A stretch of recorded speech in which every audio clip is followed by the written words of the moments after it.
Στην πλατεία Γαλόπουλου της Ξηροκρίνης θα αναφερθούμε σε ιστορικά γεγονότα. Θα περιηγηθούμε στη Ρωμαϊκή Αγορά και φυσικά στην πλατεία Αριστοτέλους με το άγαλμα του Μεγάλου Αλεξάνδρου και θα δούμε αρκετά πλάνα και θα μάθουμε πολλές πληροφορίες σήμερα μέσα από αυτό το blog μας.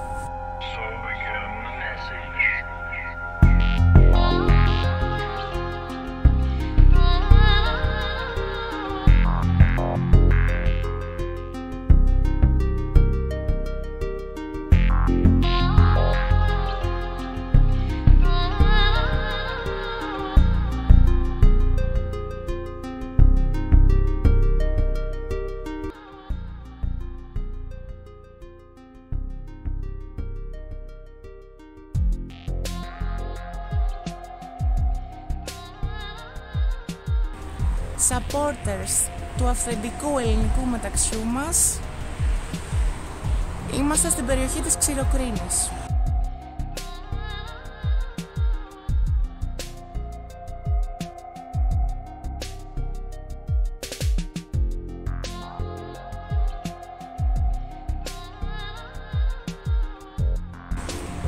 Αγαπητοί Silk Lovers, είμαστε εδώ στη Θεσσαλονίκη, στην συμπρωτεύουσα της Ελλάδας μετά την Αθήνα.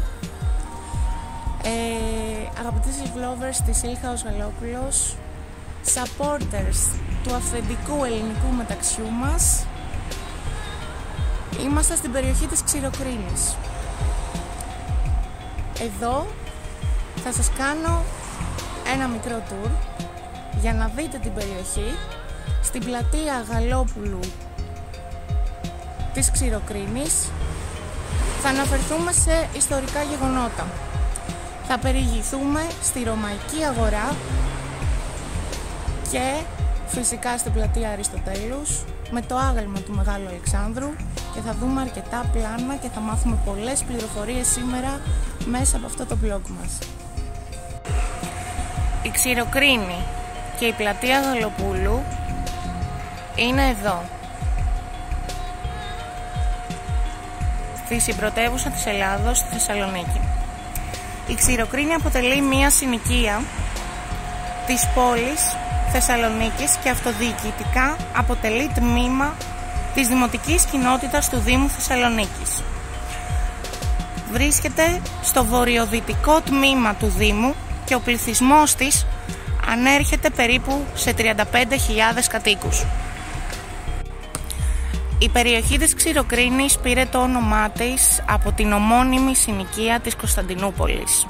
Καθώς πρόσφυγες από τη Κωνσταντινούπολη, τη Μικρά Ασία, την Ανατολική Θράκη και την Ανατολική Ρωμυλία αποτέλεσαν τους πρώτους οικιστές της περιοχής μετά τη Μικρασιατική καταστροφή του 1922 και την ανταλλαγή πληθυσμών το 1923 με 24. Στα ρωμαϊκά χρόνια, στα όρια της περιοχής της σημερινής Ξηροκρίνης, πάνω από τη σύγχρονη πλατεία Δημοκρατίας, όπου και η Χρυσή Πύλη τότε, και συγκεκριμένα στη συμβολή των οδών Λαγκαδά και Αγίου Δημητρίου, τοποθετείται το μαρτύριο του Αγίου Νέστορα, μαθητή του Αγίου Δημητρίου. Θα αναφέρουμε κάποια γεγονότα σήμερα, διότι δεν θέλω να μακρηγορήσω σε όλο αυτό το βίντεο.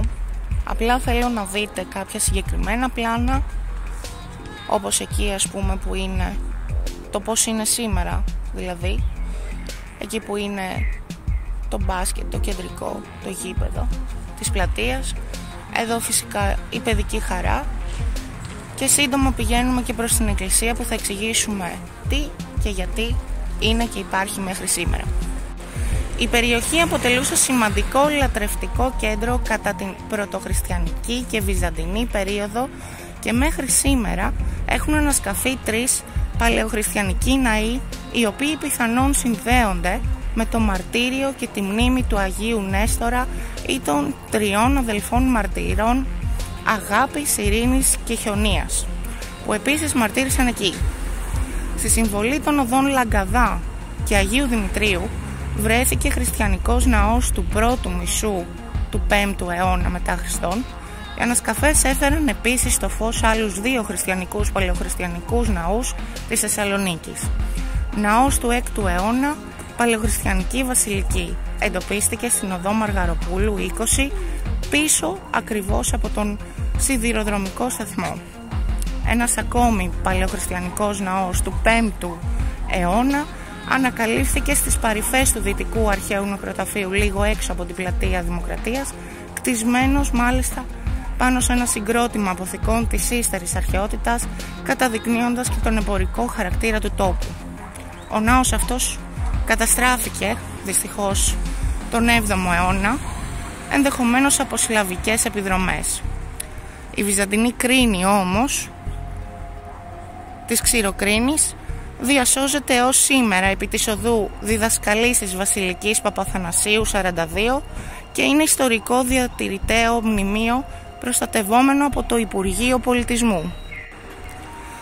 Το 1943 ιδρύεται εδώ στην Ξηροκρίνη ο ιστορικός ποδοσφαιρικός όμιλος Ξηροκρίνης που λειτουργεί έως σήμερα. Όμως ακόμα πιο πριν από την ΠΟΞ είχε σχηματιστεί μια ανεπίσημη ποδοσφαιρική ομάδα από πρόσφυγες της Κωνσταντινούπολης που ονομαζόταν η 11 Σπάρι, μέλη της οποίας αργότερα ίδρυσαν την ΠΟΞ. Στα νεότερα χρόνια επίσης βαρύνουσας σημασίας είναι η αντιστασιακή δράση των κατοίκων κατά την ναζιστική κατοχή.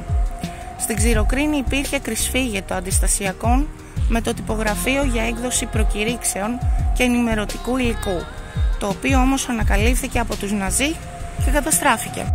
Στις 11 Μαΐου του 1944 εκτελούνται από τους Ναζί 8 αντιστασιακοί νέοι 20 με 30 ετών στην περιοχή Καΐστρη μεταξύ Ξηροκρίνης και Επταλόφου.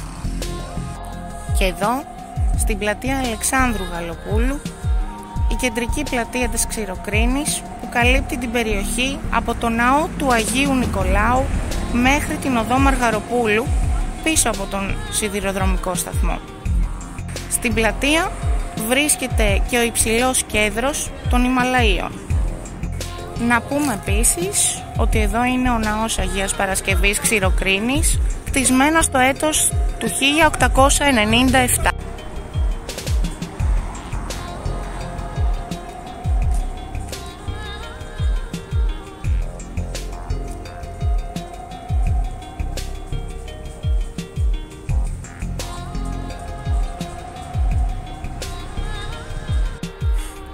Και πού αλλού φυσικά θα ήμασταν? Είμαστε εδώ στο 16ο Λύκειο της Ξηροκρίνης, όπου εδώ σώζεται η γυρεότερη μουριά 350 ετών.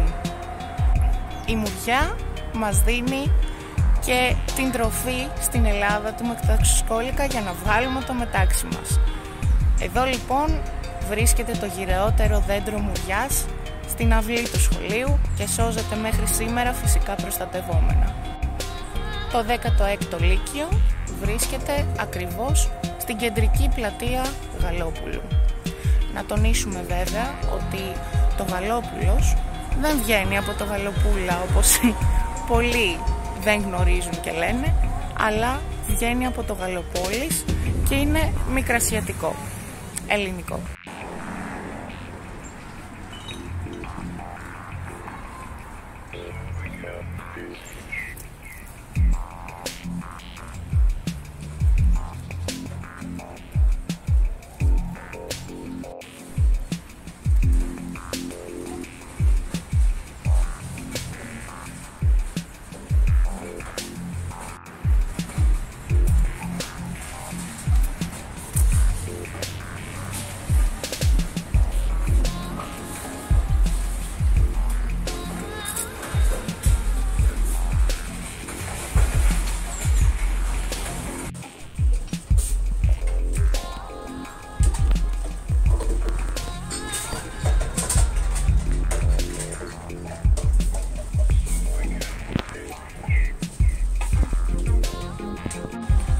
Βλέπουμε λοιπόν ξεκάθαρα εδώ ότι η οδός Γαλόπουλου βρίσκεται κάτω από τη μουριά, μέσα στο σχολείο.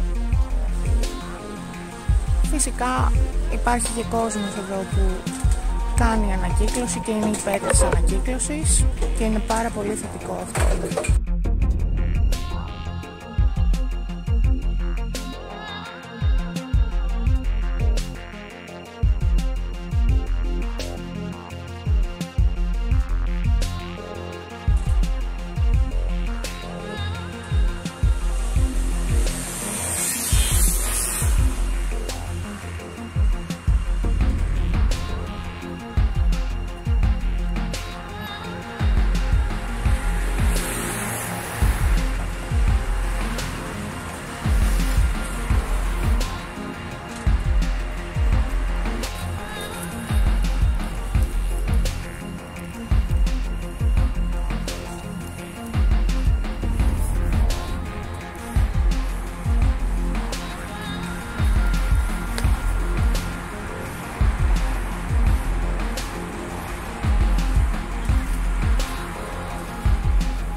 Εδώ βλέπουμε ένα ιστορικό αξιοθέατο που χρονολογείται από τον 2ο αιώνα. Στην Ολύμπου 75, στη Θεσσαλονίκη, στο κεντρικό σημείο της Ρωμαϊκής Αγοράς. Η Ρωμαϊκή Αγορά της Θεσσαλονίκης βρίσκεται μεταξύ των οδών Φιλίππου, Αγνώστου Στρατιώτου, Ολύμπου και Μακεδονικής Αμήνης. Στην προς την άνω πόλη προέκταση της πλατείας Αριστοτέλους. Για 3 περίπου αιώνες αποτέλεσε κύριο σημείο αναφοράς της πόλης, καθώς και διοικητικό κέντρο και ανεγέρθη στη Θεσσαλονίκη κατά το τέλος του 2ου αιώνα και το 1ο τρίτο του 3ου αιώνα μετά Χριστόν. Χτίστηκε ως κάτι αντίστοιχο προς την ελληνική αγορά, με αρχέτυπο όμως το κέντρο της Ρώμης. Την ίδια εποχή διαμορφώθηκαν πανομοιότυπες αγορές σε όλη την Ρωμαϊκή Αυτοκρατορία. Κατά την παλαιοχριστιανική περίοδο, το συγκρότημα της Ρωμαϊκής Αγοράς υπέστη αλλαγές. Διατήρησε ωστόσο κάποιες από τις λειτουργίες του σαν κοινωνικό κέντρο της πόλης. Ιστορικά, ο χώρος της Ρωμαϊκής Αγοράς ήταν καλυμμένος μέχρι το 1966, που πραγματοποιήθηκαν εσκαφές με σκοπό την ανέγερση του δικαστικού μεγάρου της πόλης. Ενώ οι ανασκαφές είχαν ξεκινήσει, ανακαλύφθηκαν στο χώρο αυτό τα πρώτα ευρήματα μεγάλης ιστορικής και αρχαιολογικής αξίας. Ο έφορος αρχαιοτήτων Φώτης Πέτσας, με την αναστήλωση του μοναδικού μονόλιθου μαρμάρινου κύωνα με κυωνόκρανο που βρέθηκε ακέραιος, κατάφερε να ματαιωθούν τα σχέδια για την ανέγερση οποιοδήποτε κτηρίου στην περιοχή. Σήμερα, στο χώρο της Ρωμαϊκής Αγοράς, λειτουργεί μουσείο, η είσοδος του οποίου γίνεται από την κρυπτή στο Α. Στο οδείο πραγματοποιούνται πολιτιστικές εκδηλώσεις. Κύριο χαρακτηριστικό λοιπόν των πόλεων κατά τη Ρωμαϊκή περίοδο ήταν η ύπαρξη 2 λεωφόρων, μιας με μία διεύθυνση από βορρά προς νότο και μιας από ανατολή προς δύση. Στη Ρωμαϊκή Θεσσαλονίκη οι κύριοι οδικοί άξονες ήταν η Via Regia, σημερινή οδός Εγνατία, που ξεκινούσε από την πύλη του Βαρδαρίου και κατέληγε προς την Κασανδρεωτική πύλη του ανατολικού άκρου της πόλης, και μία οδός κάθετη προς την Εγνατία που πιθανώς διέσχιζε την πόλη από τη θάλασσα μέχρι την Ακρόπολη. Τα δέντρα φυσικά βλέπουμε ότι είναι παντού. Οι μουριές είναι παντού, γιατί η Σίλχα ο Ζαλόπουλος ξέρει. Στο σταυροδρόμι αυτών των οδών βρισκόταν η Ρωμαϊκή Αγορά. Όταν λειτουργούσε κατά τη Ρωμαϊκή περίοδο, η αγορά αποτελούνταν από 2 πλατείες. Αυτή που έχει ένα σκαφί και περιλαμβάνει την κρυπτή στο Α, το μουσείο της Ρωμαϊκής Αγοράς και το οδείο, και αυτή που στα βυζαντινά χρόνια λειτουργούσε ως ανοιχτή πλατεία χωρίς το S και παραμένει κάτω από το ανώτερο τμήμα της πλατείας Αριστοτέλους χωρίς να έχει ερευνηθεί. Σύμφωνα με τα τμήματα της Ρωμαϊκής Αγοράς που έχουν αποκαλυφθεί, αποτελούνταν από τη μεγάλη ορθογώνια πλατεία με ίχνη μαρμάρινων πλακοστρώσεων, στο βορειοδυτικό τμήμα της ένα οδείο βουλευτήριο με διαμορφωμένες κτιστές κερκίδες και σκηνή στο ανατολικό τμήμα της και το ισόγειο τμήμα πολυόροφη στο ΑΣ. Κρυπτοπόρτικους, κρυπτή στο Α, στο νότιο τμήμα της. Ακόμα στην νοτιοανατολική γωνία του χώρου έχει αποκαλυφθεί ένα τμήμα λουτρικού συγκροτήματος Βαλανίο ελληνιστικής περίοδου πρώτο μισό του δεύτερου αιώνα π.Χ. που περιλαμβάνει ένα πυριατήριο, μια κυκλική αίθουσα δηλαδή εφίδρωσης με 25 λουτήρες, μια πισίνα ψυχρού και μια θερμού λουτρού και ένα θερματικό κλίβα.